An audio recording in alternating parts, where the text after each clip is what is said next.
The FBI says the potential for foreign interference is real. So it's a fact that this is happening.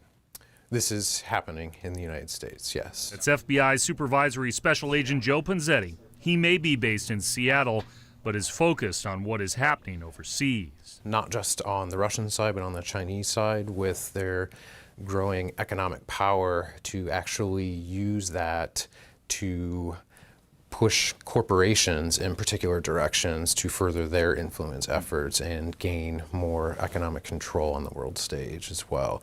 His office is monitoring for everything from cyber attacks to illegal campaign contributions to disinformation campaigns, all funded by state governments looking to alter the course of the 2020 race.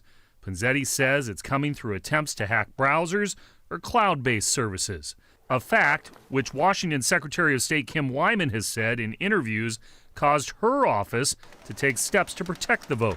We make sure that the tabulation systems, those things that actually count the ballots, are never connected to the internet. If anything ever is called into question, we can go back and recount the paper ballots. Panzetti says those foreign governments have one goal: to instill chaos, divisiveness, and also to weaken people's trust in democratic norms. In Seattle, Chris Daniels, King 5 News.